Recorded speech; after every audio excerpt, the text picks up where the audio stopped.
the universe display. Then sings my soul, my Savior God, to thee. How great thou art, how great thou art. Then sings my soul, my Savior God, to thee. How great thou art, how great thou art. When through the woods and forest glades I wander and hear the birds sing sweetly in the tree. When I look down from lofty mountain grandeur and hear the brook and feel the gentle breeze, then sings my soul, my Savior God, to thee. How great thou art, how great thou art. Then sings my soul, my Savior God, to thee. How great thou art, how great thou art. And when I think that God his Son, not sparing, sent him to die, I scarce can take it in, that on the cross my burdens gladly bearing, he bled and he died to take away my sin. Then sings my soul, my Savior God, to thee. How great thou art, how great thou art. Then sings my soul, my Savior God, to thee. How great thou art, how great thou art. Then Christ shall come with shouts of acclamation and take me home. What joy shall fill my heart. Welcome, everyone. Thank you so much for joining us. This is the beautiful Sister Carol Clark. singing How Great Thou Art. I want to say welcome to everyone. Thank you so much for joining us. Jasmine, Natasha, welcome. Jenny, welcome. Welcome to all of you guys. Thank you so much for joining us. We do appreciate you guys very, very much. Well, what a beautiful song. How great thou art. I want to say thank you so much for joining us. This is Pastor Errol Williams. We have so much for you tonight. We have the incredible Errol Lynch and also the amazing Rob Clark. That was his wife. You just heard just a moment ago the amazing Minister Cara Clark, one of our number one gospel artists in the United Kingdom, probably the world, but let's leave it to United Kingdom for the moment. I mean, she is really dynamic. She's also our national or corporate worship ministry director. She leads the national church in music, and she's doing an amazing job, doing lots of training during this COVID period. I want to say welcome to everyone. Thank you so much for joining us. As I said, I'm joined tonight by Brother Errol Lynch and Brother Rob Clark, and our focus tonight will be on leadership development. It's also Black History Month, so Brother Rob Clark has something special for you in a moment, and then Brother Errol will be taking over, and then we'll have a chat. But if you have any questions or any comment, please go ahead and put those in the chat room. We'd love to hear from you. So the guys are ready and rearing to go, and I really don't want to get in their way because Brother Earl is ready to go and Brother Rob is ready to go. So just want to give you, here they are, if you don't believe me. Here they are, and I had my double up there, so they're here. So they'll be letting loose on us in a moment. So I will come back to them in a short while, but they're here just to let you know they're here and ready to go. But just one set of information really is just those of you who will be joining us tomorrow for the celebration service of Bishop Thomas Francis Foreman. It will be tomorrow, the 3rd of October. And we're going to start the live streaming. It says 10:45 a.m., but we may start 10:30. So be on the lookout. And it's right here. It's going to be on cogop.com, cogop.org.uk. It's going to be at bit.ly, Bishop Foreman. It's going to be also on Zoom as well. So you can see the Zoom ID. If you prefer Zoom, a lot of people prefer Zoom actually. So they like to go into Zoom, sit down, see who else is there with them and so on. But whichever way you choose to join us, we will be delighted to have you. And it's going to be all the way up until, I don't know, we've got over 60, 70 tributes that we want to share with you. So we're going to have a great deal of fun. Right. First of all, then, I'm going to hand over to Brother Rob Clark, first of all. And he's going to just a brief moment. We want to feature on Black history every time we come on through October. So we want to share one thing with you. If you were here yesterday, I shared my Black history hero is the man you're looking at right there on the screen. Bishop Thomas Foreman is the most incredible man I've ever met personally, in the sense that he's the only one I know that's got 6 children and they're all Christians. He's the most successful pastor that I've ever met, who has turned out more leaders than and pastors than I could ever imagine, and so many other things. So I'm going to hand over to Brother Rob, and he's going to take it away, and then we'll come back to you in a short moment. So see you in a while. Okay, so God bless you all. Greetings for those who have joined in for the first time. My name is Minister Rob Clark, member of Small Heath, Church of God of Prophecy, one of the regional men's leaders, and obviously on the national platform. Just want to spend this brief moment, as Pastor Errol says, we say celebrating. I'm going to say we're acknowledging Black History Month, and it's not that I'm not celebrating, and I celebrate being black every day. So, really, what I wanted to do and have the opportunity is to mention a black person that we may not necessarily talk about in our day-to-day conversation. And so, I was searching for names that are maybe not so popular and to give some recognition.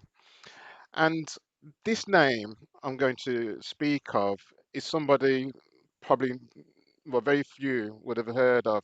But the reason I want to talk about him because it resonated with me in just my field of work. I work for a corporate company, and to get in there, there's hurdles and challenges. It may not be racism, it may be unconscious bias, discrimination for other things, and so on. So, for Black History Month, I wanted to talk about this gentleman that I only really recently studied and not many would have heard of, and his name is Asquith Xavier. And I'll ask our panels later after this just to see if they had heard of this man. And I'm just going to speak very briefly of him, but I've put his name up there, so hopefully you can see it. Asquith Xavier. And he's a family man, and he faced many racial discrimination in the workplace, and it's written that he managed to beat the colour bar. They called it the colour bar then. Now, he was a train guard, and why I want to talk about him is really the first black person to really challenge the employment law. Because during that period that he lived, um, and it talks about in the 1960s, but it's 50 years ago we're talking about really, as early as that, as late as that, where the law said you couldn't employ a black person in a role that had to face the public. So here's a man who wants a job to serve his family and may have a passion of engineering as well. And I remember, being younger, I saw loads of black men in particular working in the train station, bus station, and so on. But this man, he changed things. He challenged the system, the employment law, and you can imagine the only black man, the first black man, the hurdles that he went through. And it wasn't easy. He managed to change the employment law. And so the employment law that we have now, we probably take it for granted for equal rights and discrimination and all that. I'm going to mention this man, Asquith Xavier. Please Google him. There's a nice little article you can find in any Black History Month. But I just wanted to mention his name, and if he's got any family still alive, just to say, we salute this man.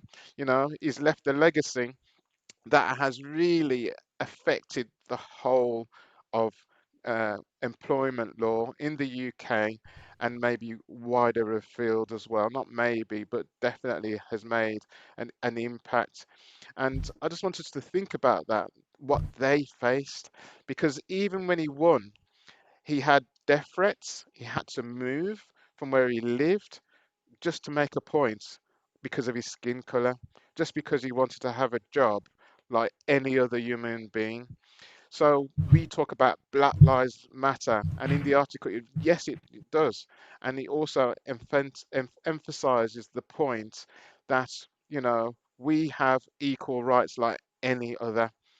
We are human beings. So once again, I'm going to hand back over to I think it's our incredible Earl, but Asquith Xavier, and we're going to talk about leadership later.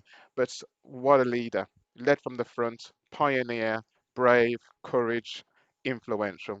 So God bless you. I'm going to hand you back over. That's wonderful. Thank you so much, Minister Rob Clark. Thank you, Pastor Errol. Hi, everybody. My name's Earl Lynch, Brother Earl Lynch from Gloucester Street in Wolverhampton. And I'm the men's ministry leader there. And it's an absolute pleasure to be on this call with you this evening. And tonight's topic is going to be on the topic of leadership development. And I just want to jump in where Brother Rob Clark just left off. Asquith Xavier, wonderful character. Bristol, I think, was his home territory, and he made a great inroads to creation of the Race Relations Act, which meant that nobody could be treated less favorably on the grounds of color, ethnicity, or race. And it's interesting that because of that act, many other acts followed that use that language as a springboard. So, for instance, you cannot discriminate against women, you cannot discriminate against gay people, and all sorts of things like that. But the original law that kicked off all of that equal opportunities and race relations was the Race Relations Act. And Asquith Xavier was one of the first people who did that. But what I want to get onto now is to talk more about leadership. And how do you develop leadership? What does good leadership development look like? How would you recognize that you've got it? How would you know that you're doing well?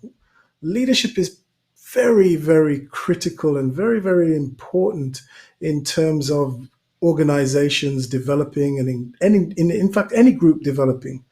And you could talk about great people who talk about leadership, such as Dr. Stephen Covey. You've got people like John Maxwell. You've got people like Ken Blanchard. You've got all sorts of reference points that you could go to. We have our Lord Jesus Christ and the example that he left us. And we've got many Christian leaders along the way. But what I want to do is I want to break this down quite subtly, because there's one particular leader or writer of leadership material that I want to bring to the fore. And his name is Ken Blanchard. Ken Blanchard. Ken Blanchard was the author, and you can look him up, of the 1 Minute Manager series. And basically, Ken Blanchard was teaching people how to lead people.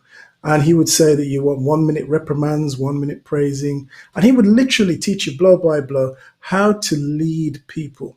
And this succession of books that he wrote, they were short, they were easy to read. You could read a book within half an hour and you'd have the essence of what to do in a particular leadership situation.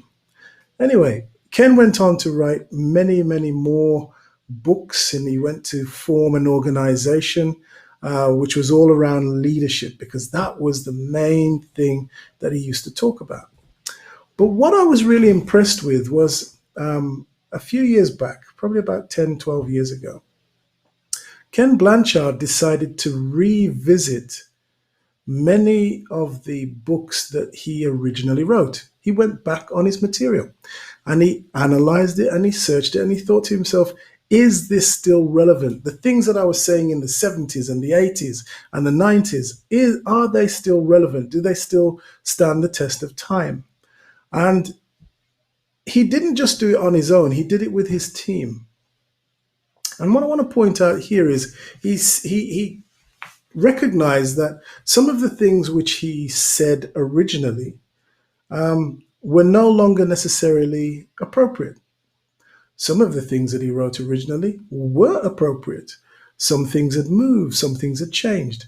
And what it ended up happening, well, what it ended up him having to do with his team was he wrote a final book. One of the last books he wrote was a book called Leading at a Higher Level. Leading at a Higher Level.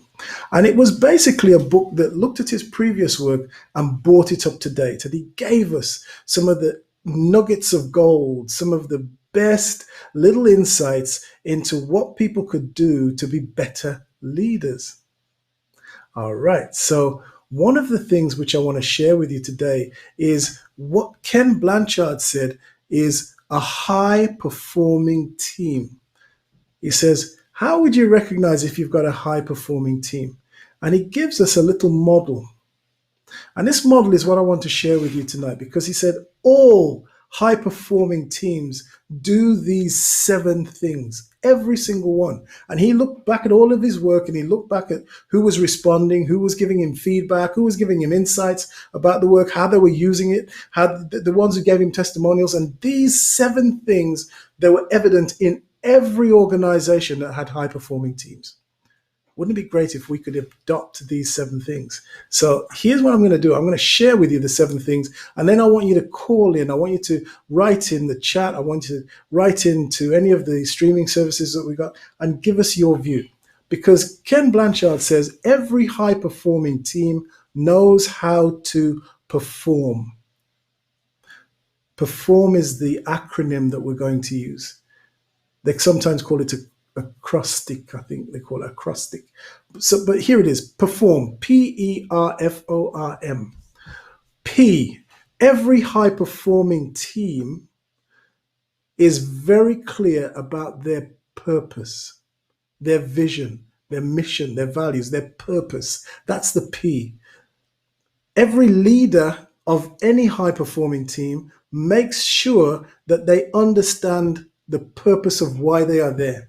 Whether you're working for McDonald's or whether you're working for the Church of God of Prophecy, why are you there? Why do you get up in the morning? Are you clear about what is the purpose of this organization? So that's the P. Every high performing team, they'll know their purpose. E. Every high performing team has members of that team that are empowered. They're empowered to get on and do what they need to do. They have the skills, they have the knowledge, they have the attitude to get on and do the work that needs to be done. If they don't have the skill, knowledge, and attitude, then the leader makes it possible for them to gain the attitudes, the skills, and the knowledge so that they are empowered to get on and do the work that is required within the purpose. So it's about skills development, it's about knowledge development, it's about attitude development, moving away all the obstacles that make it difficult to do the job and empowering people to do what is necessary. So that's the E. If you look at any high performing team, the relationships in that team are always very, very good. That is a hallmark of a high performing team. You know you've got a high performing leader in place when you can see the team performs to a high standard and every member of that team, they respect each other, they play for each other. If I look at Manchester City, that's my team. Pep Guardiola, who's the manager, he will make sure that every player knows their role. They all play for each other.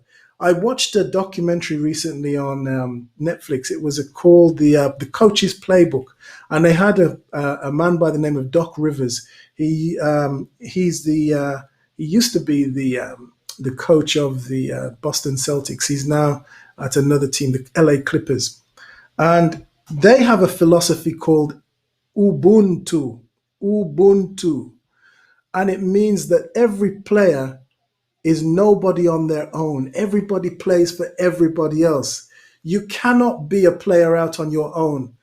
There is no I in team. There's only teammates, and it's important that you know how to play together. So the relationships have to be excellent. So P, purpose; E, empowerment; R, relationships. The next character in the series is F, and F stands for flexibility.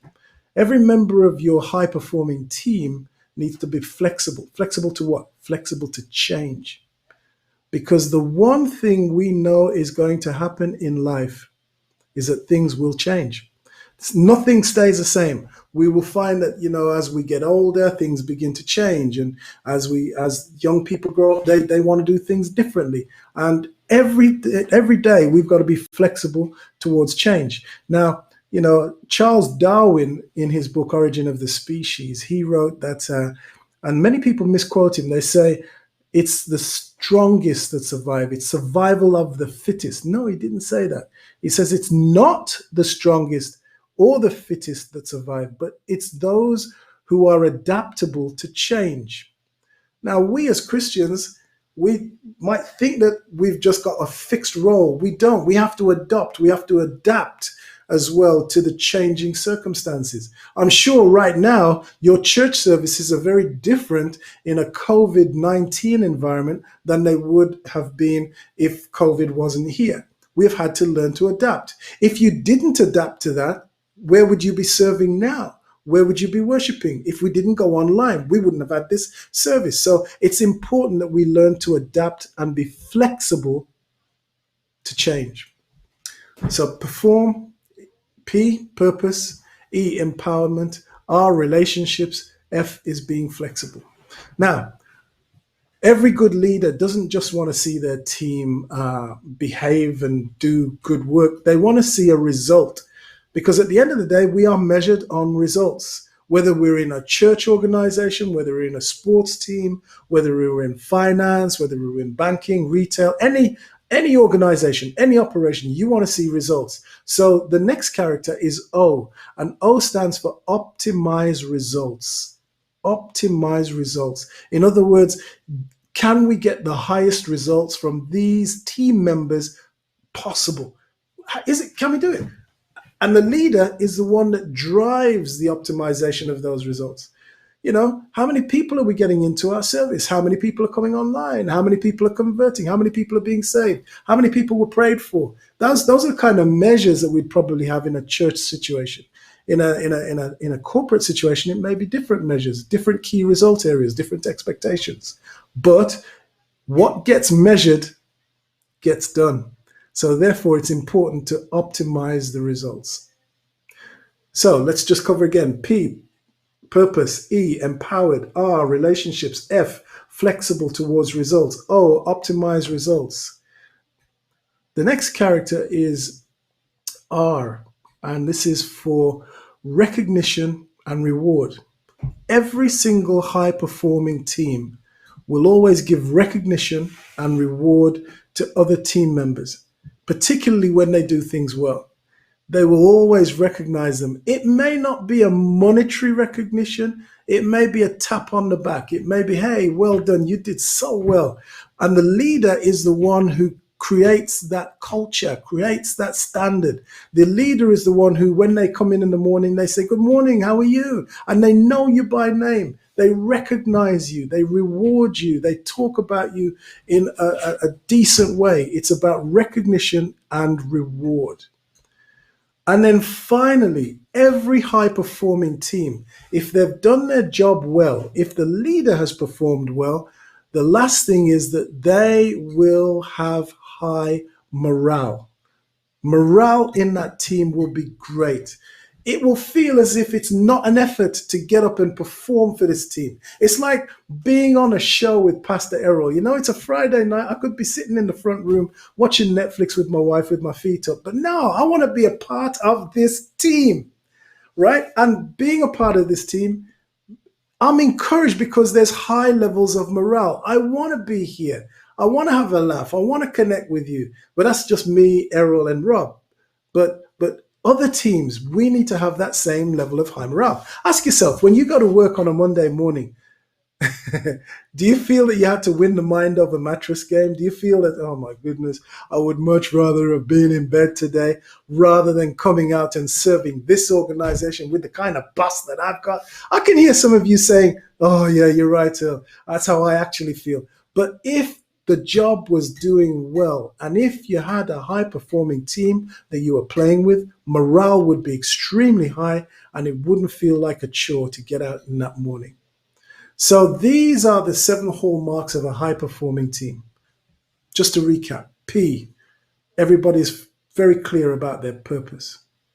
E, everyone is empowered to deliver results. They know it because they got the attitude, the skills, and the knowledge. R, the relationships are great. They love each other. They communicate well. F, they're flexible towards change. They don't let change worry them. They don't have the nosediver experience when change comes. They don't try and survive. They thrive on change. O, they optimize their results. They get the highest results possible.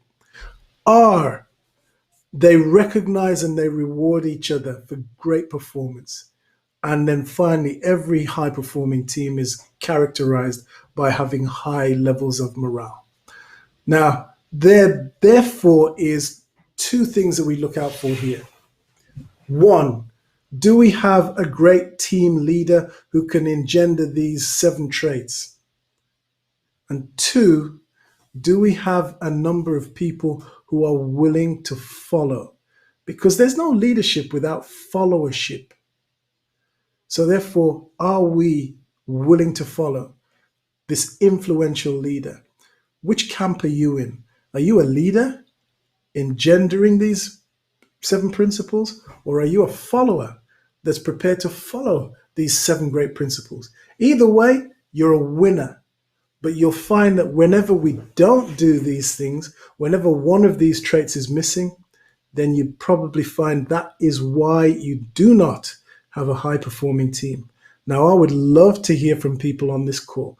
I would love to hear what is your experience of your team, whether it's at work, whether it's at play, it's a sports team, whether it's a church team, whether it's a any business whatsoever. These seven hallmarks will transcend every single area of life. If you're in a team, you need these seven things. It's like the unwritten rules or unwritten laws, you may say. They're principles, timeless, universal principles. And both Brother Rob and Pastor Errol and I, we're here. And we want to hear from you about what you feel about having a high performing team. Can't wait to hear from you. Over to Pastor Errol. Wow, this is truly amazing. Thank you very much. I even write it down on my board. Um, wonderful, wonderful. No, this is awesome, awesome. Probably I'd never, Rob, heard of Asquith Xavier. I had never. Yeah. I am so glad I came online tonight because I never even knew that we were struggling in 1966. Well, I only came into the country in 1971 because I was born here, went to Jamaica, came back in 1971. So I didn't even know there was a struggle for black people to be at the front line. That is a shame. That is a shame, Rob. I mean, that is absolutely outrageous that it was only 1960. I mean, this is amazing. And It's just thank the you other so day, much isn't for it? that. Yeah, just the other day. It's just like last Yeah. week. Yeah. Yeah. I've never heard of him. After the World Cup. I've never heard of him. Where did you find him? Well, I searched, I've seen many characters, but he stood out for Mm, me just because, he's gone to work and he has had to fight just to have the position he's got because of the skin of his color. So that one really resonated for me, I say yeah. 1966, but it started around then. But can you imagine Yes, the World yes. Cup's going on and there's no black person in a position facing the public, working Mm. behind the scenes? Shocking. Shocking. And Shocking. it's I not mean, that much it's different now, it's to be honest. Mm, and the funny thing about it is that this type of racism is not the exact specific one, but it's still continuing. It hasn't stopped. It's still Yeah. there. Yeah. It's Yeah. amazing what we black men have to go through, isn't it? It is absolutely yeah. amazing what black men have to go Well, through. TD, yeah, go ahead. Yeah. it's not just the black men. It's not just the black men. I mean, at the same time, we were invited over here. We were invited by, Mm, Enoch Powell. We were invited to Mm, come to this yeah, country yeah, and yeah, get the country out of the yeah. hole that it was in after the mm-hmm, war. And what I wanted to mention here, Brother Errol, was not just the men, but there were women who were going into the health services, nurses. They were well qualified when they were in the Caribbean. Some of them got qualified over here. But mm, when they were helping people in their sick beds, people were saying, I don't want that black nurse to touch me. I don't want that black nurse to Yeah. touch me. I feel that I might mm, catch something. They said horrible things to the black nurses. And, some of the black nurses got the worst jobs, emptying of the bedpans and stuff like that. They were given the dirtiest and the grimiest tasks. And they went from ground level, zero level, right the way through the ranks to be some highly qualified and professional nurses. They're mm, probably mm, retiring now. But many of the nurses, I know them. mm, So it's not just the black men who went through not having recognition. I got to recognize the ladies on this one as well. And we as mm, black mm, people, we've been treated like property. And I could talk about this all day, so don't get me started because this goes back and has its roots in slavery. We were treated as property, not people. And once mm, you do that, then you can kick your property around, you can destroy it, you can replace it easily. People don't see us in the same way. So mm, this is a tough one. And Asquith, I take my hat off to him because he's a pioneer. He's one of those who mm, drove change and he just kept at it and kept at it. mm, And he was a mm, very Mm, articulate man and just kept driving for yeah. change in those early mm, days down in Bristol. Mm, And as a result, not only did he do good for black people, but every single marginalized group mm, mm, is enjoying Mm. some degree of freedom as a consequence of this man's He was original a input back in. he was a trailblazer really, and Yeah, but it's Yeah. amazing it's amazing that it was only just around the corner when it happened, and we don't even know about Yeah. it. You with me? It's not like it's something that's important to many, and I'm so glad you actually that you mentioned it, that's brought him brilliant up. because Yeah. that's why we need Black History Month to be able to Mm, bring to the fore characters like this. mm, This is why it's really important that we talk about people who have mm, made a difference. Because if you're not careful, you would think that we've been here for years and years. You talk about the Windrush generation. Look at that. That's from 1948 till now.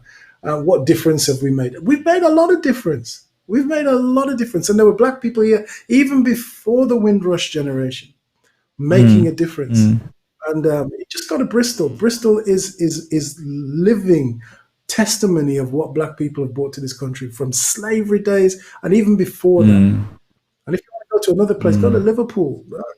There's a gentleman in Liverpool. His name is Mr. Lynch. Believe it or not. Is he So he still there? shares my name. Yeah, he's still there. Well, I don't know. He might be retired now because he was pretty Wow. frail when I last saw him. Yeah, he was But he does awesome. a tour of Yeah, Liverpool. And when you go he through was that amazing. Liverpool tour, you go, whoa, Mm. Liverpool Mm. was built on the blood of black people. Yes, Anyway, yes, yes, that's me. Yeah. yes. I'm getting Well, excited well, now well, because well, talk about one Egypt. of the one of the things is that many of us don't know our history, Yeah, and yeah, that's is a sad thing. And the interesting thing is they don't teach it in school. that's You right. know what I mean? It's not taught in school as a subject that's worthy of knowing. So when I was in school, for example, I remember the teacher asked me a question. I mean, I was pretty rude, I think. But the teacher asked me, "What happened in 1666?" I said, "What? I don't know. I wasn't alive then." No, 1066. because I don't see why Fire. I didn't see yes I didn't see why I needed to study white history, and I just couldn't see the logic of it. What about my history? Teach me my history. I Yeah, might be Yeah. more interested. But nobody taught me it. It was only when I left school yes. that I looked at it, and there was a very good book actually. Well, a very powerful book. It was called Black Civilization. It was a very popular book back in the 70s. You know, the rise and fall of black civilization, something like that. Anyway, thanks for that. Okay. Yeah, I need to yeah look at it a bit more. Ask with Xavier, and I don't think I'll forget that name.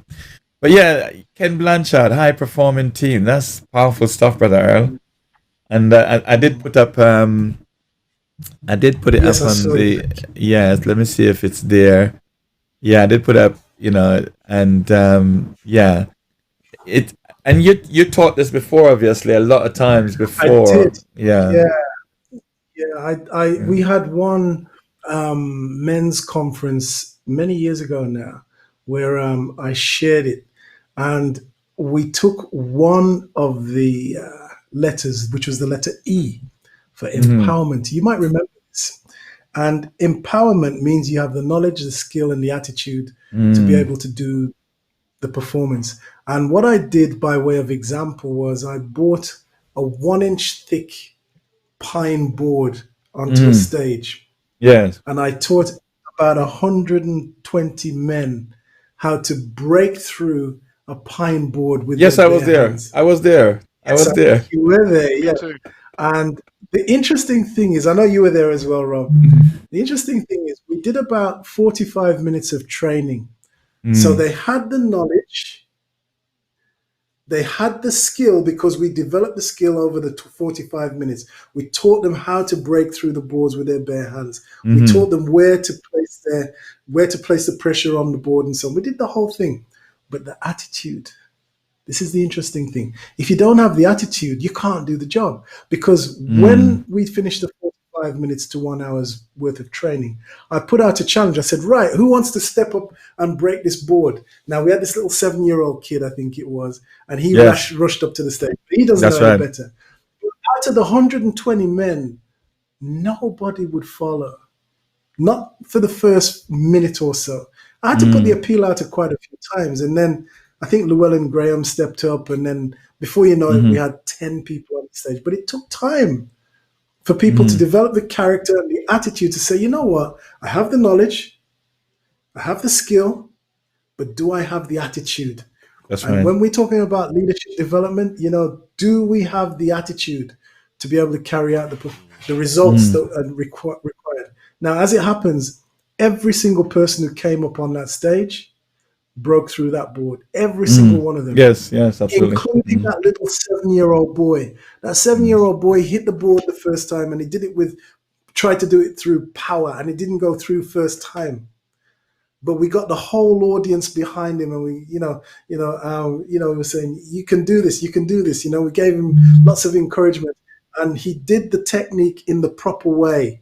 Didn't mm, use force. He just used the proper technique, the right attitude, the right skill, and that boy broke through that board. And I got a photograph of him actually going through it, mm, and it's mm, wonderful because it just shows that when a leader empowers a group of people to do something and they get the results, all those things that I talked about, the recognition, the results, mm, the reward and the recognition and the morale, it just automatically gets generated. So it's so important that we mm. learn how to do this and do it well, particularly Amen. as men.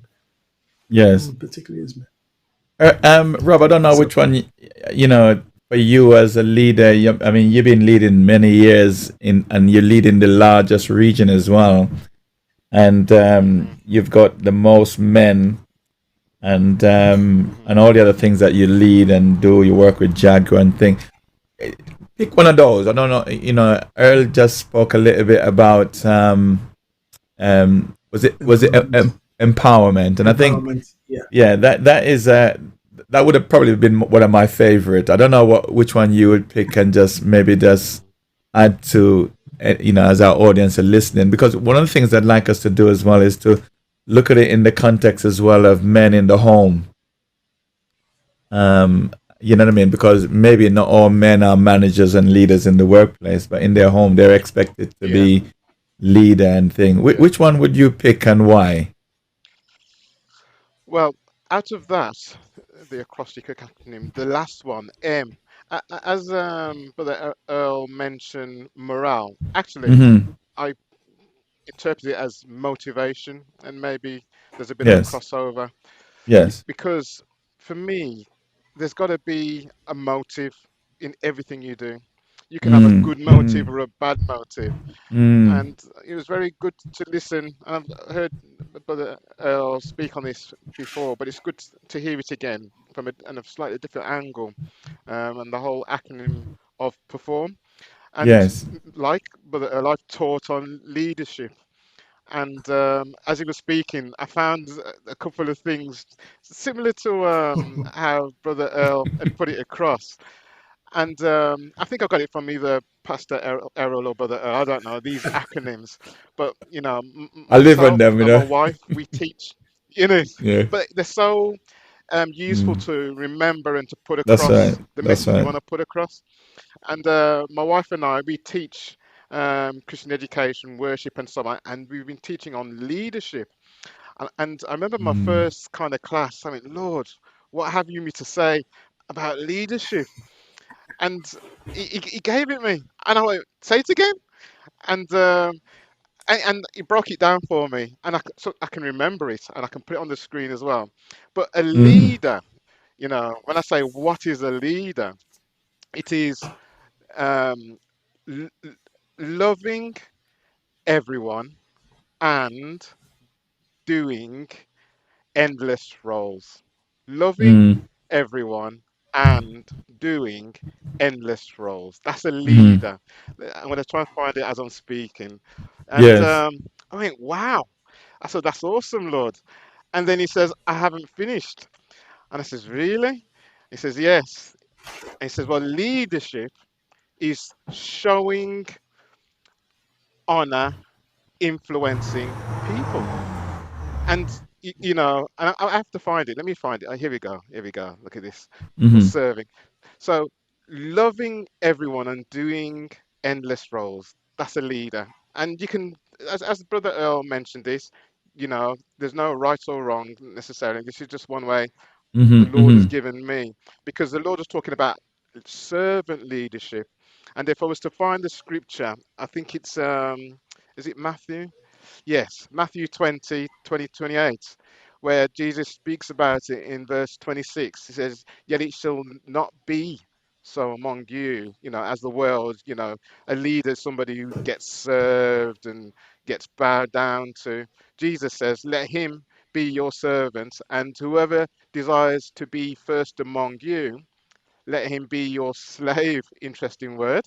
"Just as the Son of Man did not come to be served, but to serve." And I thought, wow. And so, really, this is what leadership means to me. And I love how Brother Earl put it across, really, about performance, because it is about influencing and people following. And a good measure of a good leader is how many people you influence and how many people you serve as well. So and also people who follow. So Mm. I loved it all, Brother Earl. So thank you for that. But the Oh, motivation you're welcome. is key for me, because if you're just doing something for the sake of doing it, you're going to end up walking away from it. You've got to have a Mm. love, a passion, as well as the morale. So for me, motivation, for me personally, is what drives me. I'll do something without asking for money, because it's my passion, Mm. it's a love and Yeah. everything. And it's a good indicator when you see individuals doing something and money is the Mm. last thing that comes out of their mouth. It doesn't mean Mm. they should do it for free, but I'm not Mm. saying that. But you can just see as an indicator someone doing. I hear when Brother Earl is teaching and speaking, I can see the passion pouring out of his body. I can see him trying to rein it back in when he's talking. I love that. I love that. Yeah. So well done. It's true. Mm. Bless you, man. Thank you. Thank you. I think there's one other character that I want to pick up on very, very quickly. And it's the R that comes before the final M, the recognition and the reward. The reason I want to pull upon that one is that if you haven't got a good leader in place, you could break your neck trying to perform for the team. And one of the worst things that can happen to a player in a team or a workman in a team is for them to do lots and lots of work and then to hear somebody say, "Well, thanks for that," and then go and take credit for your work. I've seen that happen so many times where you get busy or I get busy, busy, busy, and I bring something to fruition. I bring it to the table and I give it to a leader, and then they go off and they claim that that is their work, not my work, their work. So if you want to demoralize somebody really quickly, if you want to see that you don't have a high performing team, don't recognize them, don't reward them.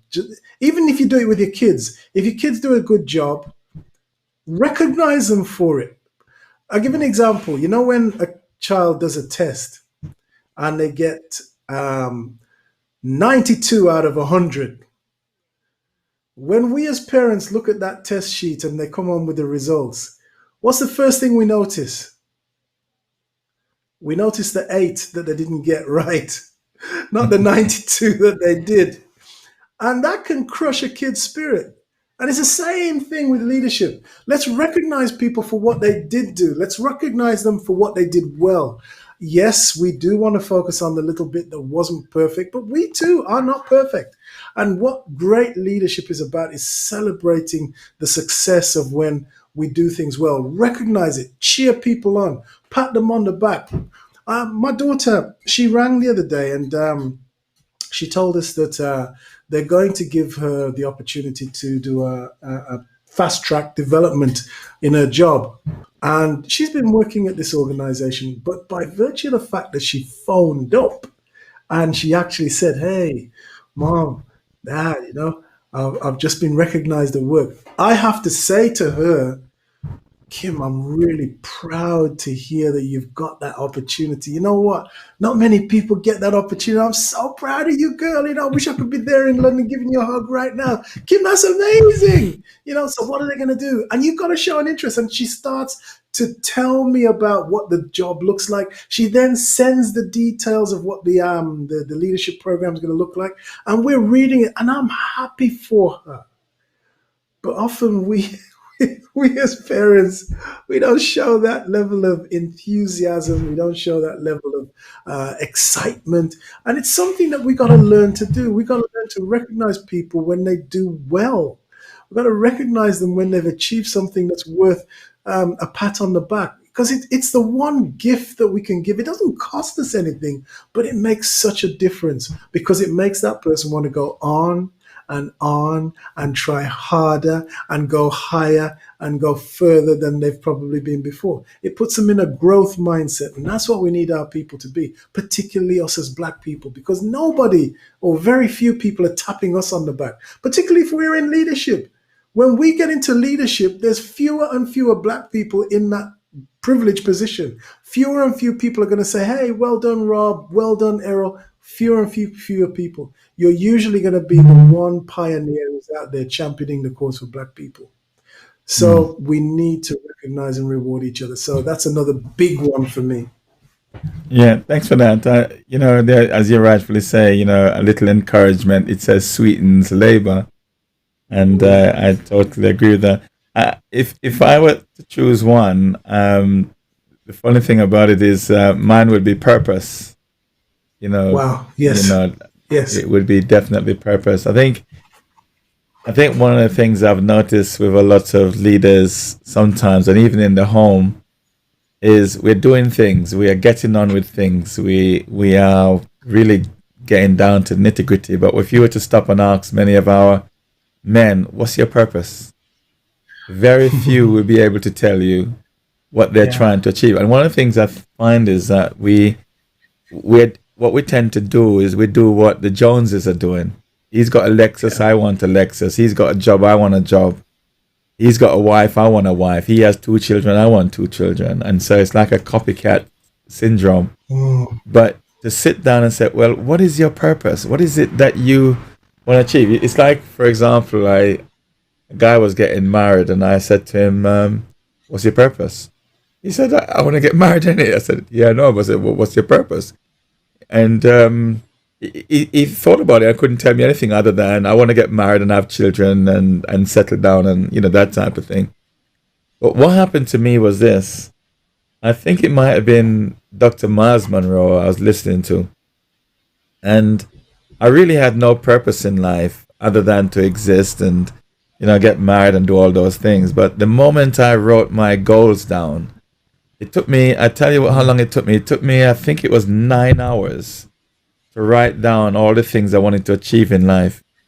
And even though I had not yet started, Brother Earl, I felt as if I had achieved them. I felt as if I was halfway there because I now had a clear vision. And hear what the scripture says in Proverbs. Let me go to it for a moment. Proverbs 29, 18. I think you know the one. And there is 2 particular scripture. Yes, Proverbs 29, 18, where there is no vision, where there's no purpose, where there's no open revelation. The people, they perish, they throw off restraint. And equally, again, Earl, I want you to pick up on a point for me in a moment. Let me just go to Habakkuk for a moment. Where is Habakkuk now? Habakkuk, chapter, I think it's chapter 2. Now, there is a principle here where it says, write the vision and make it plain upon tablets, and that he may run it that readeth it. For the vision is yet for the point in time. Now, one of the things I've noticed, and I'm sure you've noticed this, and Rob, you must have noticed it too. I've been doing training, Rob, since 1984. And I have never been to a company that did not have a written down goal of what they're trying to achieve in life. Are achieving the company. If you look at their M&A, their Memorandum and Article of Association, if you look at their constitution or their trust document, every one of them have it. And in it, the very first few pages is what we are in business to achieve. Yeah. Are you following me, bro? I love that. Yeah, I follow you exactly. And when you go to a lot of our men, that we don't have no goals, we don't have nothing written down, but yet listen to this carefully. We are expert in managing the workplace, but we're not expert when it comes to managing our own home. We don't have no goals. It's not written down. Are you following me? I hear exactly what you're saying, Mm, Pastor Earl, and I couldn't agree with you more. I'll tell you this, the person you want to talk to is on this call right now. It's Brother Rob Clark. But I went mm, in to see Brother Rob Clark working for JLR, and Rob took me around the organization. And there's a beautiful corridor that Rob took me down. And it has a great big slate wall. You know the wall I'm talking about, Rob, with the Jaguar Land Rover key result areas, and it's got a load of mission, vision, values, mm, purpose mm. statements on there, and it's absolutely incredible. It's very inspirational as well. So here's the thing. Dr. Stephen Covey, in his book, The 7 Habits of Highly Effective People, he says that habit number 2 is begin with the end in mind. That's right. Now, that That's right. means, look, don't go and set out to say that Mm, you're going to conquer the world and you don't know how you're going to do it. It's mm, biblical, this preaching. It's mm, biblical, right? In other words, write your vision, make it plain, put it in a book, put it on writing, on tables, because you'll find that your vision, you don't just write it in a day. This is that's right. important. Vision is Yes. something that comes to you over a period of time. Covey Mm, says you detect your vision, your mission, and your values. You detect it. And what you do is you detect it because you meditate on it. You think mm, about it. So what tends to happen is, for instance, when I was starting my business, the Kairos experience, it started off like this. I heard somebody say, um, that was a kairos moment. And I just like the sound of the word kairos. What does that word mean? And then I started to investigate. It means a moment of destiny, a moment that God deems appropriate. And then I thought to myself, well, yeah, so what? Okay. And then I started to build a philosophy around having kairos moments, moments of destiny. Could leaders create that? Could I create that? Could I help people to experience that? And the more I thought about it, the more I meditated on it, the mm, more ideas came to my head. So it didn't happen overnight. It happened over mm, a period of time. And when you start to think about it, when you meditate upon it, you begin to understand what your specific purpose is in this life. You will pick mm, something that you enjoy. You'll pick something that excites you, something that inspires you, and you can think about it. And maybe you're watching a TV program, and an advert will come on, and some of that advert might relate to your vision or your purpose, or you might listen to something on the radio, and you go, "Wow, I want to do a piece of that," and that might go in. You might hear something or read something in a magazine, and you go, "Wow, I love the way they've expressed that," and that comes into your purview. And then what you generally start to develop is your own personal vision. You read the Bible, you listen to what God tells you in the midnight hour, and it shapes your thinking about who you are, what you stand for, what you mm. will not stand for. So these are important. So after a while, you've meditated on it for such a long time that you just know who you are. You just Yes. know what you stand for. And when somebody comes and tells you something to the contrary, you go, no, I won't do that, because this is what having a clear vision does for you. It enables you to say yes to the things that you should be saying yes to, the things that drive you forward to your significant goals, and it enables you to say no to the things which are not important.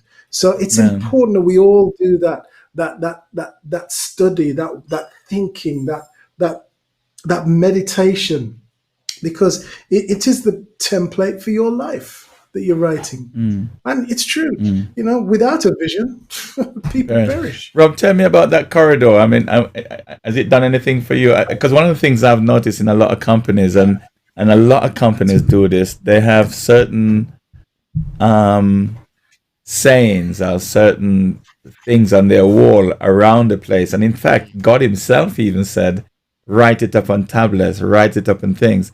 And you have to go to a company and walk down certain corridors to see these things. And when you go into people's homes, we Mm, don't see these things. So mm, what does it do for your company? What does it do for mm. Jaguar? Hmm. Yeah. So from a high level, I smiled. Why? Because we've been taken over by many leaders, owning the company. And one of the Right. leaders currently is it Ratan Tata?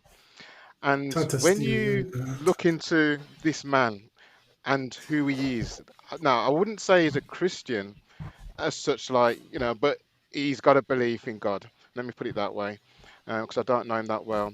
But the Mm. moment him and his people took over, there was a philosophy that you could clearly see, and I smiled because it was just coming from the Bible, you know. Yeah. And a lot of them, because they don't know the Bible, they speak it and they repeat it, they preach it even. But what they don't know is that they're preaching the Bible, Yes. So Yes. I just smiled when I saw this triangle and people value, because when I've been saying that, little me, speaking to directors and managers, when they ask me, what's important in this job, and I say, you know, the welfare of the people, it's the last Mm. thing many of them don't expect to hear or want to hear. They want you to get the job done no matter Mm. what. And Result. you're talking about leadership tonight, yeah? And there's a lot of leaders employed specifically because they're narcissistic behavior, because it gets results. But that gets results with the Yeah. uh, poor results of people's Mm. health, yeah?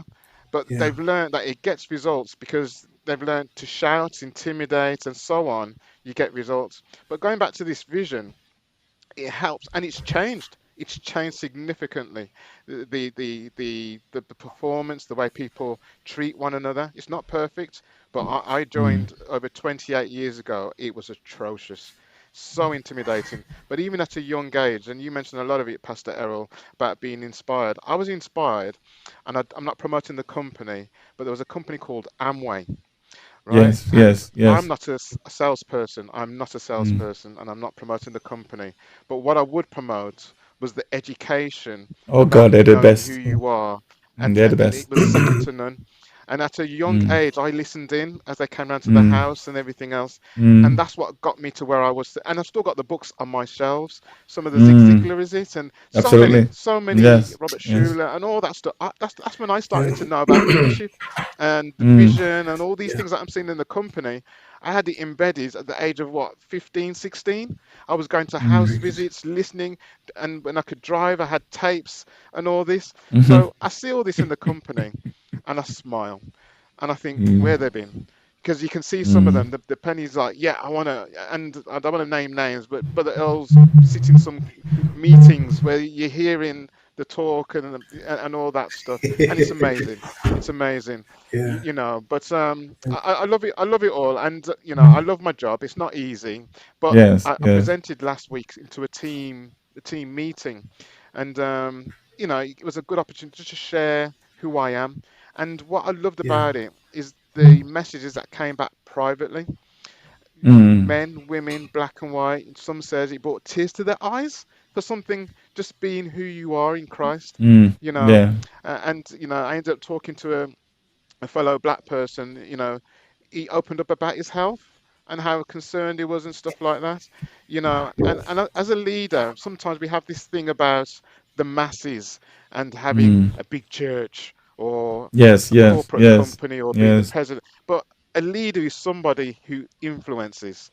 And, Yes. if you've got at least one that's a start and does it well, and as Mm. I say, I love the way Brother Earl put it across about the perform, because it's all of that and more.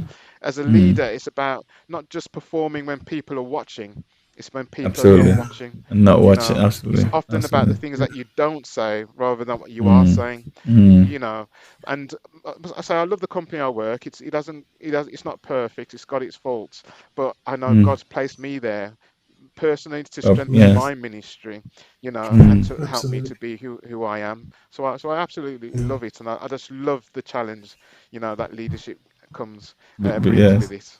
Mm. Let me just go to the chat Yeah. room Please. just for a moment. We do. Winston said it's fantastic to know about the amount of black leaders who have made an impact on the laws we have today. I've learned so much in the first 30 minutes of this session. Bless you all. Bless you, Winston. Thanks for joining us. Jean, thanks So you. yeah. Clive, thank you. Sandra, thank you for joining us. Who else have I not mentioned? I'd like to mention everyone that I see. Let me just go back down, get my mouse working properly. Um, Alethea, Stanley Golden. He calls you guys the wise men. We love Stanley then. Oh, Yes. Yeah, we love Stanley. We love Stanley. Jasmine, welcome. Natasha McLean, welcome. Yes, welcome, Jean Winty. And let me just go back up. Sandra May actually. She actually has this website, and she does a lot of design. Absolutely amazing. It's called Sandra May. Sandra May Designs.com. We'll be getting her on Illuminate soon, Rob. So it might not be this week, but next week or one of those weeks. I haven't found her yet because I'm just so busy with Bishop Bowman's funeral for tomorrow. It's just so much. Evening, brothers. Looking forward to hear golden nuggets from the discussions. Gene, thank you for joining us. Pastor Paulina, thank you. Deity, hey, Pastor, remember yesterday we agreed that the Bible is pro-slavery or that God allowed slavery. We both agree that it's true. What do these gentlemen think all of right. the same topic? Okay. Can I come in there, Errol? Yes, go in. You see, what we've got to be careful of is, I tell you, here's a reference for you.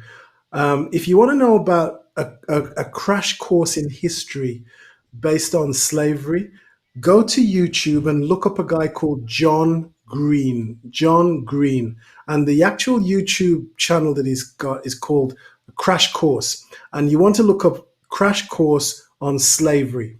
Now, why do I say that? Because he goes all the way from Bible times right the way through to slavery in the United States and beyond. Now, slavery in the Bible, he actually references one of Noah's sons who was had a mark on him, and it basically gave permission to people to treat him like a slave. So you get a reference there, but John explains it so much better. But what I want you to recognize is slavery as endorsed in the Bible. Yes, the Bible does endorse slavery, but not the kind of slavery that you see where people are whipped and bound and, having their backs torn apart by cat and iron tails. That is a different kind of slavery. The slavery that is mentioned in the Bible is what we call indentured servitude. Indentured servitude, you could volunteer to be a slave for somebody, because what you would do is you would give your service to a specific person or a family in order to either pay a debt or to learn a skill. And after a certain amount of time, you would be freed. You would have your freedom. You can see this all the way through the Bible, because particularly in the Bible, they talk about the year of Jubilee where all the slaves are set free. And it's after a particular period of serving that they are given their freedom. Now, here's the difference. In the Bible, you will see references that say, slaves, obey your masters. Masters, treat your slaves well. And what they're talking about is indentured servitude, where I am going to work for somebody and I'm doing it quite consciously. I'm going to be your slave. I'm going to do as you ask. But after a few years, my debt will be paid for my family, or my debt will be paid for me, and I will have served you. And after that few years that I served you, and we'll put an agreement together, I have my freedom. Some people even do indentured servitude to get a parcel of land so that they can start to develop their own wealth thereafterwards. So that is what we know as indentured servitude. It is slavery, but it's a decent slavery, and that is the slavery of the Bible. Now, let's get up to date. When we then come into the situation where the Romans, they were the first people to have plantations. They used people from the north of Africa, and they used people from the continent of Africa to help to build and to maintain their vineyards, and they worked on plantations. Now, the Portuguese, they were the first people to capture some of these black people. And the Portuguese used to not brutalize them, but they were not decent. And then the Europeans came down from the United Kingdom, through Spain, through Portugal, to the north coast, right down to the west coast of Africa. And they went, hey, you know what? We're now over in the United States of America. Let's bring some of these guys who are more open to being able to work out in the fields, they can do it better than anybody else. And that's where we start seeing the development of the trade triangle, where European ships would go down to the west coast of Africa, ship them across to the Caribbean, to the South America, to North America, and then everything they did, like make cotton, make timber, sugar, and in fact, the three main things that were traded were tobacco, coffee, and there was another thing. But what you'll find is the three things that were traded were luxury: sugar, tobacco, coffee, sugar. Now, in life, you don't have to have tobacco, cotton, tobacco, sugar, and what did I say Mhm. the other one was? Uh, Coffee. You don't really need those three things. But that was what the trade triangle was built on. And that kind of slavery, the black man and the black woman were treated like property. Now, when you are looking at somebody's property, property is not the same as a person. And when they went across to the Americas, if you ran away from your slave master, you were a part of his property that was being lost to him. So it was okay for him to send the dogs after you. It was okay for him to bring you back and chop off half of your foot like Kunta Kinte in the film Roots. It was okay for him to hang you, to show other people in that setting, look, you don't run away from me. You are my property. You are my property. Now, for years, we were not seen as real people. Then in 1865, you have the abolition of slavery, well, the abolition of the slave trade. It wasn't the abolition of slavery, the abolition of the slave trade. So that meant you could no longer have this trade triangle.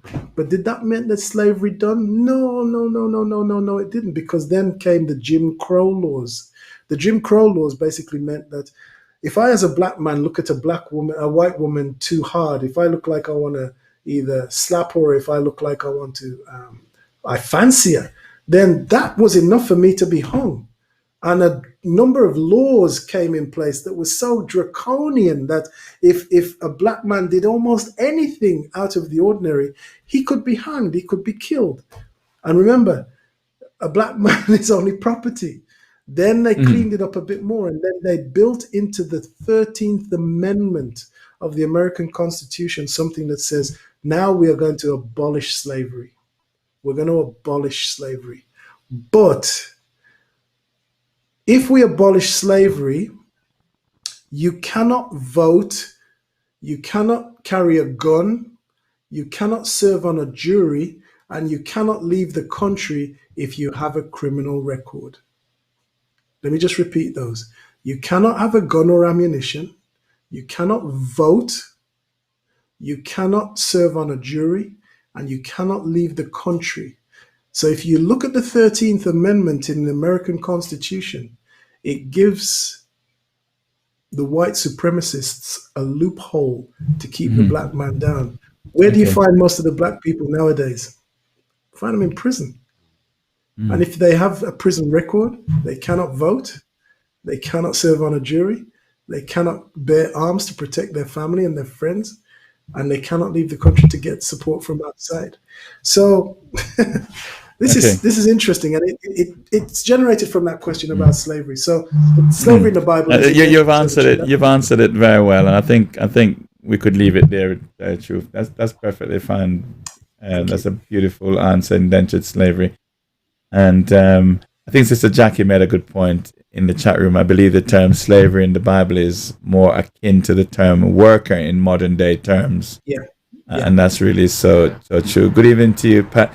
Rob, I got a question here for you. Winston said, should we be striving to leave a good legacy of the positive impact that we had on the lives of those we leave behind, like other great leaders?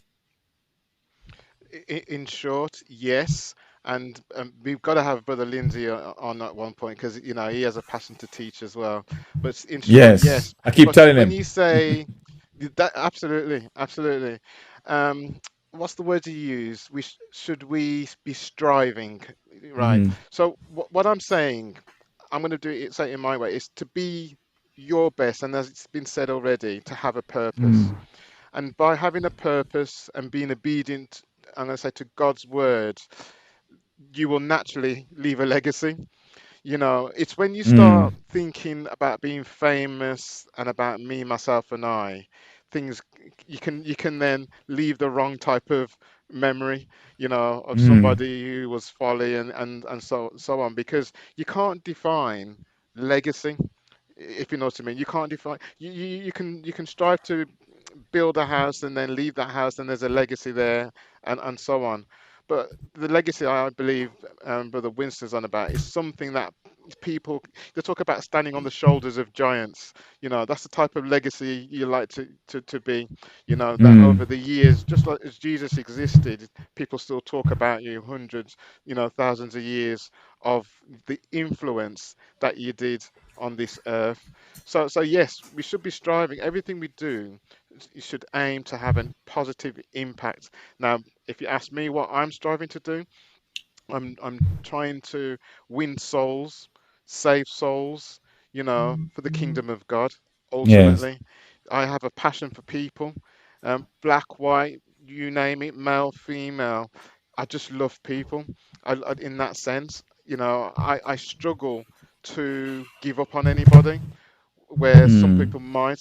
I just know there's a good in everybody, and it's hard Yes. when somebody does something to you or your family. The first thing you want to do is do something violent stuff. So you do need the Spirit of God to help you. But yeah, I said in short, and I went on a bit, but really it's about being obedient to what, the will of God, and that really means you've got to have a relationship with God as well. Because as I say, the moment it's about self, I think you then end up walking down the wrong path for me. So really, really important to pray and hear what God has, instructed in your life. Have purpose. Yeah, I suppose, when we talk about legacy, we're talking about what you're leaving behind, isn't it? You could leave money, and it could be classified as legacy. But generally, we're speaking about, in some most cases, when I go funeral, we maybe talking Yeah. about, you left the children behind, you've left your a positive impact. You with me? And I mean, what do you want to be remembered for? I mean, in short, what is it you would like to be remembered for, Earl? As a What a great legacy, question. yeah. Mm. Yeah. It's a whole stack of things. I mean, this is incredibly important to me. Again, it goes back to my learning through the 7 habits of highly effective people. Habit number 7 is called leave a legacy, and the way you leave Is, a is that is that legacy Stephen is, Covey? Is that Stephen yeah, Covey? Stephen Covey. Yeah, Seven I'll leave Habits a of Highly legacy. Effective People. Okay. Dr. Stephen. Yeah, that's habit number 7, and it Yeah. basically means that you look after yourself, but you look after yourself, and you make sure that, for instance, you said about a funeral. If I were to have my funeral now, what would people say about Earl Lynch? Would they say, well, he's a nice lad, he talked a lot, could talk for England, but he didn't do very much? If that's my legacy, then I wouldn't be very happy. If, on the other hand, I'm hearing things like Brother Earl, he served as a men's ministry leader. He was on a broadcast with a few guys, and he used to encourage people on a Friday. He used to do you remember when we had the COVID? He was the one who put Sunday school online for the Church of God of Prophecy, Gloucester Street. He also put on, I want to hear a legacy that leaves a mark on the planet, that I was here, that I did something. And it's not just one thing I'm going to do. I'm going to do a multiplicity of things. There's a guy by the name of George Bernard Shaw who said, when I die, I want to be totally used up. I don't want to have nothing left over. If you listen to LeBron James, when LeBron James plays for the LA Lakers, he says, I want to leave it all on the court, so that when I come off the court, there's nothing left. I'm exhausted. I cannot move. I just gonna have to lie down and die, because I have physically left everything I could possibly do on that playing field. But That's Jesus what said I it want was to do when finished. I But that's what Jesus said. Yeah, It is that's right. finished. It's Yeah. finished. Yeah, it's finished. So my legacy isn't one thing. It's a multiplicity of things. Last Sunday, actually, I'll tell you this. Last Saturday evening, I had a kind of picture in my mind, a vision, if you wish. Let's call it. I was meditating, and the meditation said to me, take your son around the area that you grew up in and share with him the landmarks and the places where you grew up, and ask him if he knows what this place is and share with him. So I took him to my old school. I took him to the place where my old school was. And actually my son went to the same junior school as I did. So we had that in Mm. common. But I took him to my secondary school. I took him to my college. We drove around the area. And here's the best thing. We drove down my street that I used to live in.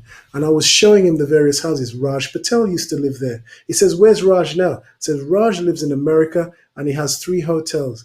And I drove down the road. I said, who used to live there? I said, Dinsmore Duffus used to live there. Dinsmore was a brilliant athlete. Who used to live here, Dad? I said, Tony Henry, Carl Henry, and Patrick Henry used to live here. Patrick Henry is a world-class DJ. Who used to live here, Dad? The McPhersons used to live here. The McPhersons have now gone to Canada, and I'm thinking to myself, hold on, there's a whole stack of legacy just down on my road. Mm. Everywhere I grew up, there's people who have gone on to do certain fantastic things and are still doing it. They haven't even left the planet yet. And this is what we need to do. We need to do so many things, not of ourselves, but for other people, that when we look at our track record, people can go, you know what? I know the guy who did that. I know the guy who did that. And Earl did that. And, Peter Henriquez did that. And Donald Phillips did that. And, Michael Aspel did that. And Trevor Aspel did that. That's a legacy. And the more we can leave a legacy that touches people's lives so they get closer to Christ, oh my God, that's written in the Lamb's Book of Life. Yeah, there is a scripture that says a good man leaves an inheritance for his children's children, and again we're talking That's about right.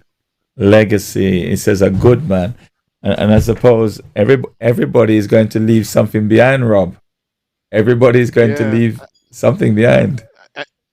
I was going to say what really inspires me at the moment, because I've got 3 children. Sorry, 2 children, 3 children. But what I meant to say is, You lost one you there, know, Rob. yeah. But as I'm doing what I'm doing, because there's some people who tell people what to do. Mm. You do this, do that. But I don't do that. That's not my style. Don't ask me why. It's just and and somehow I get people to do what I want them to do, Mm. without the Mm. badgering. And with my children, brilliant, absolutely brilliant. Now, for example, I'm very technical. I love my technical, the video and all that stuff. And you know, and over the years, I've carried or bought my one of my daughters Chanel, and she's been involved in the videoing. And because to a point, over the years, I've been so busy, inundated phone calls, emails. Can you do this, brother? I know you're tired, but take it easy. But can you do this job for me? You know, and so on. And I was just going, Lord, I can't manage this. And over the years, I've now seen my daughter, you know, doing what I was doing, and if not better now. So Mm. some of the videos that you start to see, that she does for her mom, sister Carol, and the designs. Like I'm live now on this show while my daughter's hosting another show that I couldn't do because this is on. And it's that there's a legacy, and I'm alive. My son, who's 8, he's doing live stream broadcasts, within reason, on YouTube himself. I Mm, walk in the living mm, room, he's telling me we're live, don't interrupt. You know, he's talking, Mm. and I go, thank you, Lord. I could die today. No, and my wife yeah, and my Mm. older daughter, yeah. I've had influence in their lives, and for me, there's a legacy. Mm. I see traits of what I've, put across Mm. already in my Mm. family. And not just that, there's people I've mentored, hundreds of young men I have mentored. And what I love is when I Mm. walk and I don't recognize them, and they go, "How you doing, sir?" And there Yeah, was one Mm. day when yeah. I had, dedicated somebody who phoned, and oh, it's just beautiful. So for me, the legacy, you can have that while you're alive. You Yes, don't yes, wait, yes. You when don't you're wait till you're dead and you dead. don't hear about it. You know what I mean? So for me, it's just good indicators. So yeah, Yes, as you yes. mentioned that, you kind of just, yeah, No, and that's yeah, powerful. beautiful. I think one thing I got from what you've just said is is how to. It's really talking about how to serve without looking for any recognition, looking for Absolutely. any praise, looking for you're not looking for nothing. You're just there to Yeah. serve. And sometimes when you're that type of servant, sometimes the years go by and you meet people and they're telling you what you've done for them. You Yes. know, Yeah. that is Yes. truly, and for me Yes. personally, one of the greatest joy of my life is serving. You know, whether you want to call it slavery, Brother Earl, whether you want to call it slavery, indenture servitude, is that we ourselves decide to serve people for nothing. Mm, You know, if that's a right. church call me Brother Earl, and everybody has a different policy, any church in the world call me to do training for them or whatever for them, to show them how to do the internet live streaming, they always ask me, one of the first questions they ask me is, how much do you charge? And I always say, I do not charge churches.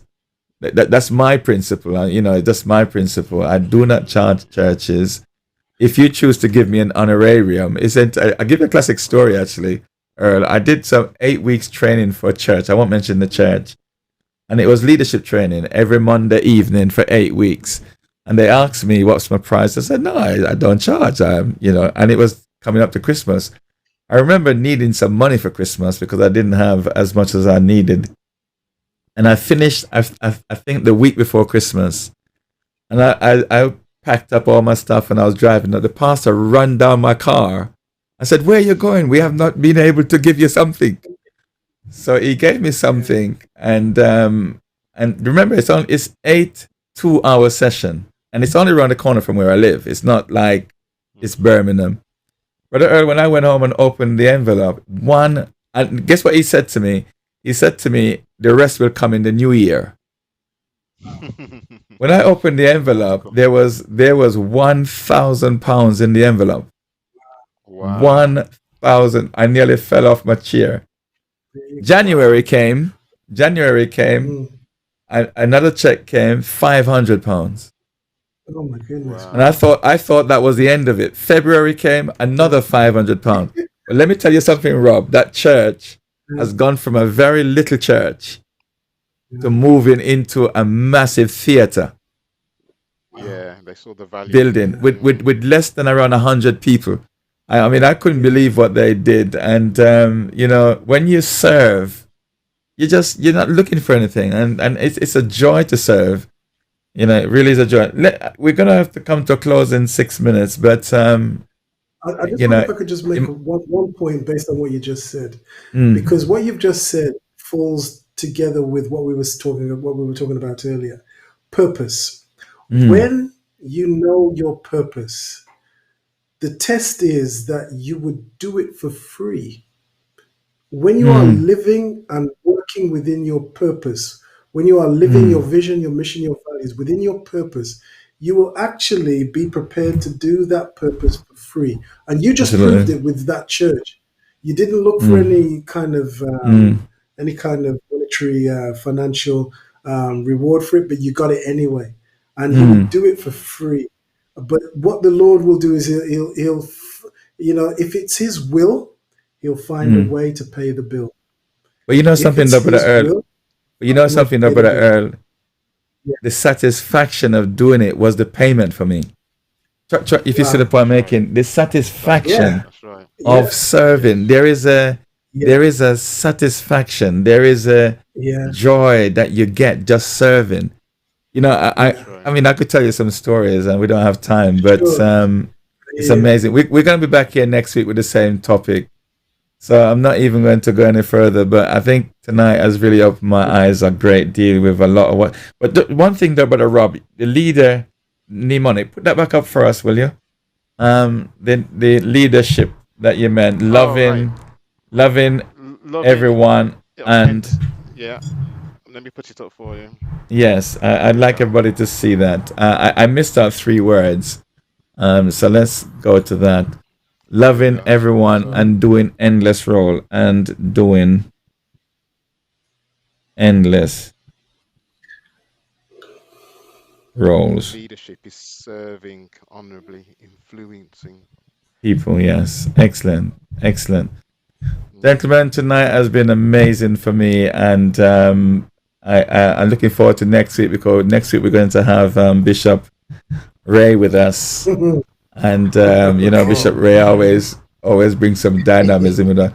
And just so that everyone who's watching knows, every week, as far as possible, myself, Earl, and Rob will be here, because we host the show, and we will bring in other people to come on and just join us and share with us, and so on. So that would be great. And if we leave it there, because I have to finish up a few work before I get to bed for Bishop's funeral in the morning, and it's you would not believe the amount of work that has gone into making tomorrow, because I can't be at the church tomorrow. I can't go to the gravesite, so I have to do the live streaming. So, Brother Rob, you better hurry up and get up to speed with this thing, because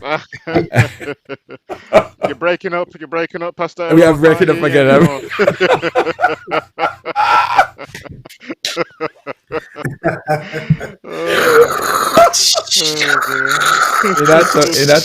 In actual fact, Brother Rob, what's happened is the leaders in the local church that I'm at, they're very concerned about me, so they're having a meeting about me to make sure I take holiday and things like that, and and so on. So that's what they're deciding to do. So there you have it. So get your system up quick so that you could. We know we're working on it, and Yes, we'd love we for will Earl to catch up. move in the same direction as well. so get. Repeat. The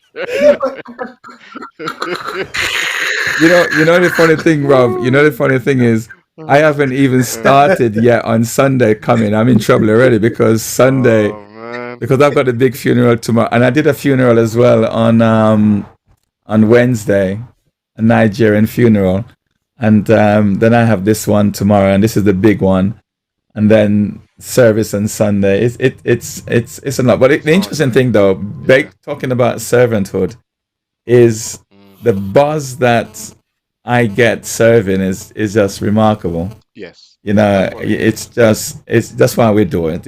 Jesus was right. And Jesus meant, Robbie. Jesus said these words. He said, "It's more blessed to give than to receive." Yes. And a lot of people don't know. Gentlemen, I'm going to stop it there. Next week, we'll be back next week. And tonight was truly amazing. So let me thank you guys, because I'm just gonna round off and then quit if I can, and see if I could take a break and then get back to work, and then see if I can get any sleep tonight.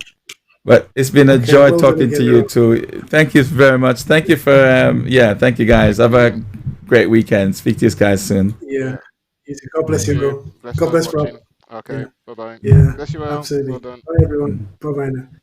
Excellent. Wow. I must say, as always, without failure, without doubt, and truly, I think Friday is one of my best nights, because I learned so much from the incredible Errol Lynch. I met him, when was it? 1986, 5, 4 them times.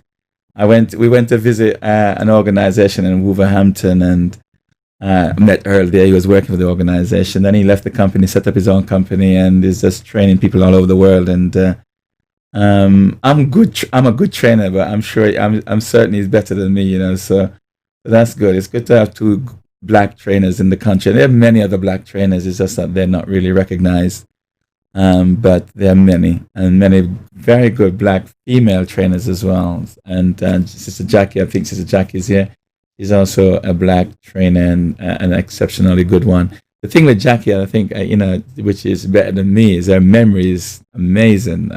Wow, I just amazing. And a lot of women's memory is truly amazing. So when we come, I'm gonna I was thinking of it today.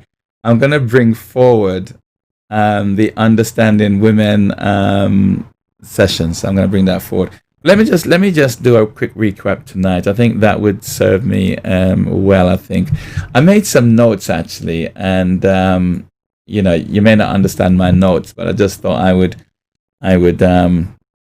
share that with you. Brother Earl spoke about the seven, and I just want to put those up. I think I have it here still. Yeah, and he spoke about the seven characteristics of high performing teams. Ken Blanchard. You can look that up on the on the internet. It's really there. Purpose, empowerment, relationship, flexibility, optimal results and productivity, recognition and morale. And he spoke about that really, really well. And he has taught that over and over. And that's why you can wake him up and he'll teach this to you. Okay, I mean, it's just powerful. But I'd like to say, have a high performing team in your home, even if it's just you and your brother, you and your spouse, But these things are really powerful. And one of the questions I really wanted to ask, I may ask it next week, is how do leaders do these things? How do leaders make people really excited and motivated and enthusiastic and so on? But Brother Earl spoke about empowerment, and I wrote down the term ASK, if you see that up there, ASK. And he spoke about attitude, skills, knowledge, attitude, skills, knowledge. Every job on the planet are based around attitude, skills, and knowledge. Let me listen to this carefully, and I won't go into it much now.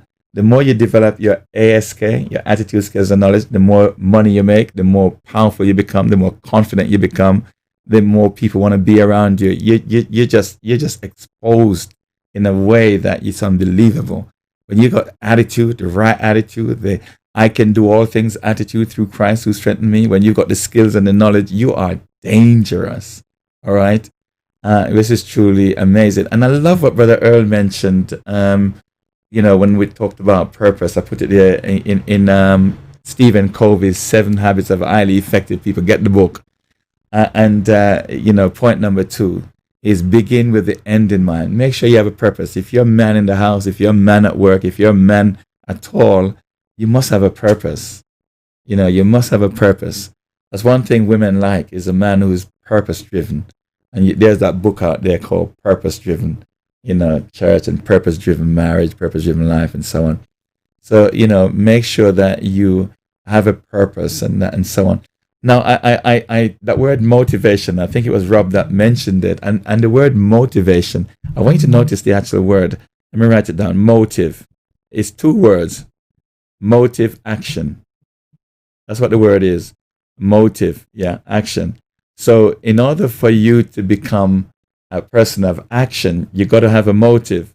Okay, you got to have a motive, and when you act, the motive is realized. So it's really a construct of 2 words. Motivation. What makes people motivated? You got to have a motive. You got to have a purpose. You got to have a vision. You got to have it. Where there is no vision, the wise man said, the people struggle. They throw off restraint. They perish. And if you don't have any motive, there's no action.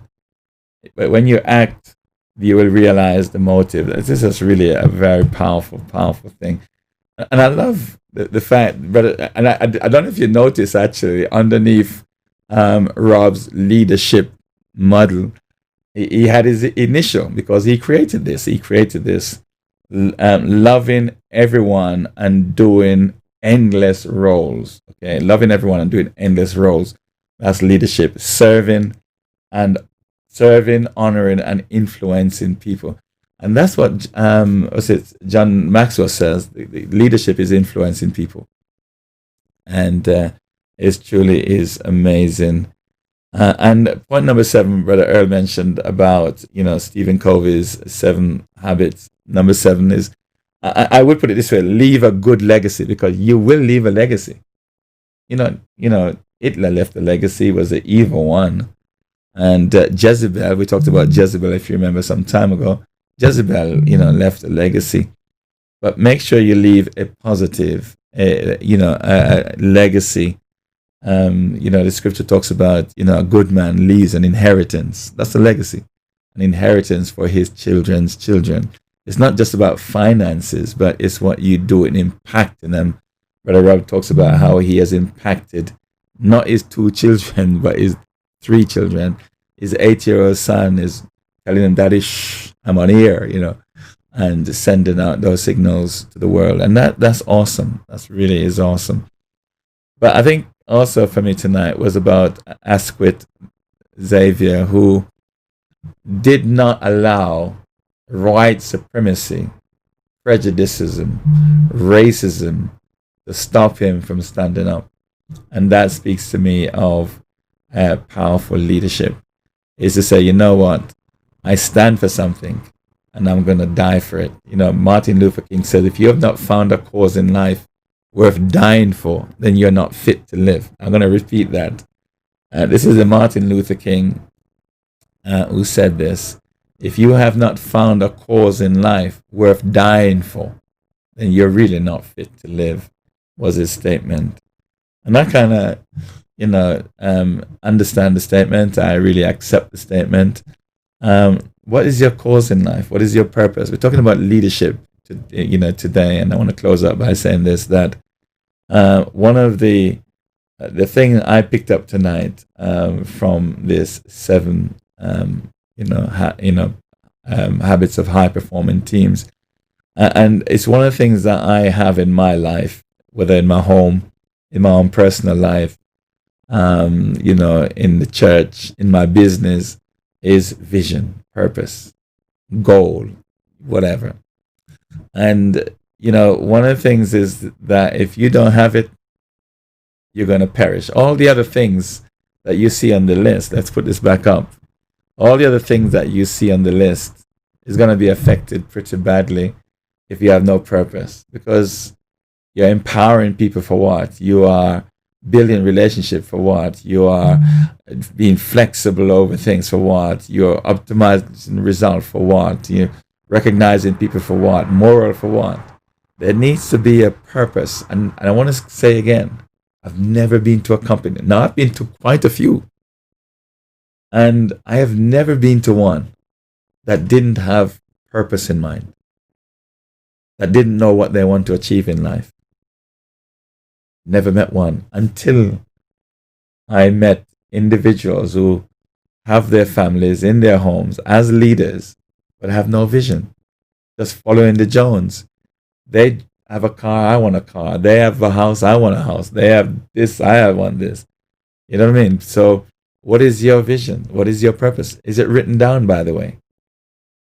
If I were to come into your home tonight and ask you to take out your document and show it to me of your purpose and what is you want to achieve in life, would you be able to find it? Will you be able to find it in 10 seconds? If I met you on a bus, just you on the bus, you just jumped on the bus, and I quickly went over to you and says, what's your goal? And you couldn't tell me in 10 seconds, it means something's wrong. If you can't tell me in 10 seconds, it means something is wrong.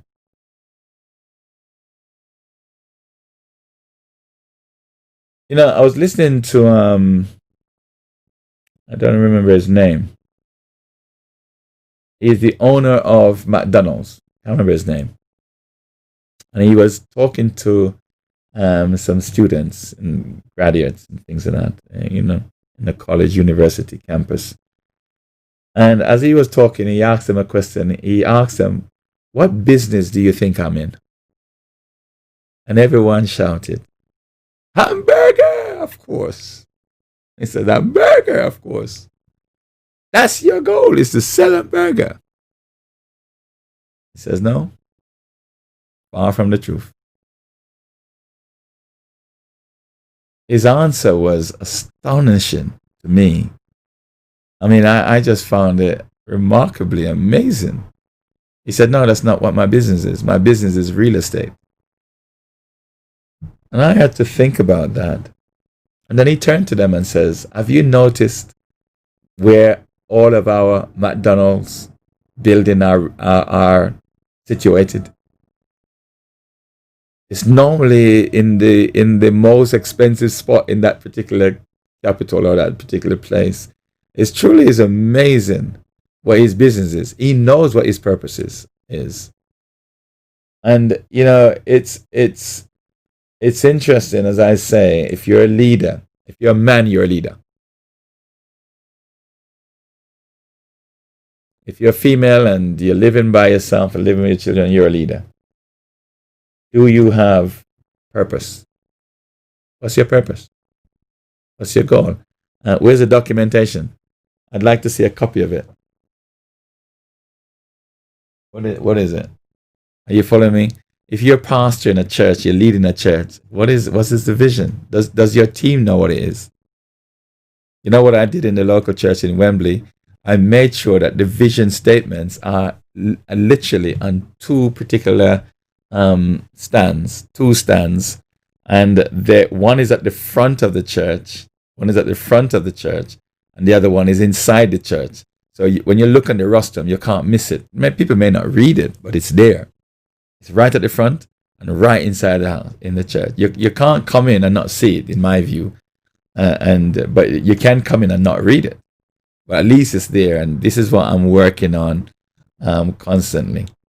Brothers and sisters, I'm going to have to leave you. Thank you so much for joining us tonight. It's been a joy. It's been a pleasure. It's been an honor to be with you guys tonight. This is where I will be tomorrow all day from the crack of dawn. Hope you'll be able to join us, and looking forward to celebrating the life of our bishop with my church brothers and sisters around the country and around the world, in fact, and with the Poorman family as well. So pray for us, and thank you so much for tuning into tonight's session. Truly do appreciate you guys much, and look out yourself until we meet next time. Bye for now.